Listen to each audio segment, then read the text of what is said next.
Welcome to SOtv. It's wonderful to be back again for live chat back, and we've got a fantastic question today from Kerri in Nova Scotia. Hi Kerri, thank you so much. Oh, I have to say I love that contrasting colour there. Anthony, on your shirt, sorry. I couldn't... Really nice, Jimmy Stewart. Oh, Jimmy there you go, very good. Yeah. Look, how do we go about choosing the right team member, Kerri asked. Really great question there, Kerri. So Steve, where would you start with that one? Well, I think the real thing to remember, Kerri, is that the absolute most important thing is on your interview that you think about the type of person that you want in the salon. So, you know, the important thing to remember is that it's having a really good balanced team. And once you've got a good balanced team, and by that I mean you don't want too many comedians, you don't want too many serious ones, you don't want really too many women. Try and get a mix of men and women. But just try and get a really good mix of different type of people. So quieter ones, you know, your stars and all the rest of it. And then I think that's a really good way to start off with your team. That's actually a really good point, because you know how sometimes we can go into salons and it can feel dead or it can feel overpowering. That's a really great point. Yeah, awesome.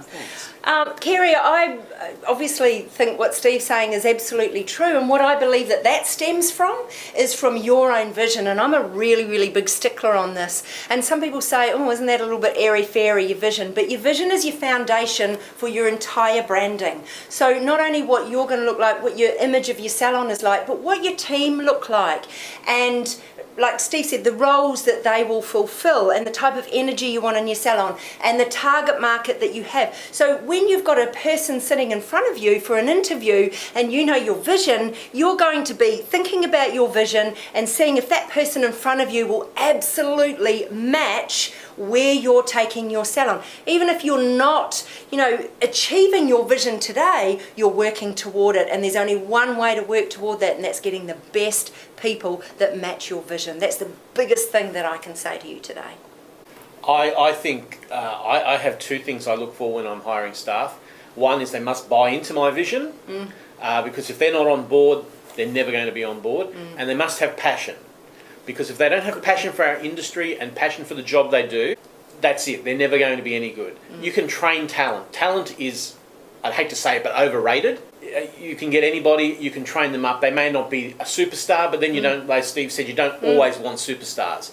So having a passion for our industry, you know, something you live 24 hours a day, 7 days a week. You've got to be thinking about fashion, you've got to be thinking about hair. If you don't do that, then you don't cut it for me.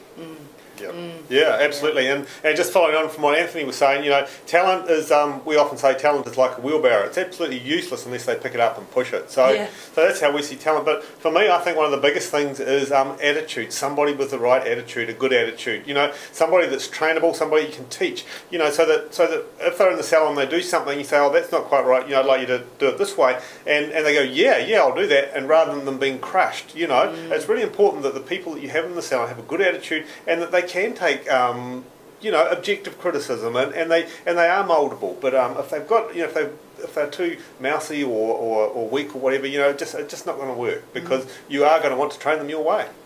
Yeah, great points. And how interesting is it to note that none of us said anything about skills.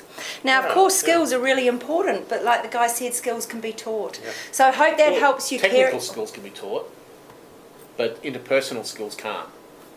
True. Technical skills can be, absolutely, really good point. So thank you so much, Kerri. This is your live chat back, everyone. Make sure you go and get the So magazine, because there is so much more video, and yes, pun is intended, in the magazine. It's a digital magazine. You can flip the pages on your iPad or your phone while you're out the back learning and growing in your downtime. How cool is that? Thanks so much, and we'll see you again in a couple of weeks. See ya. Bye. So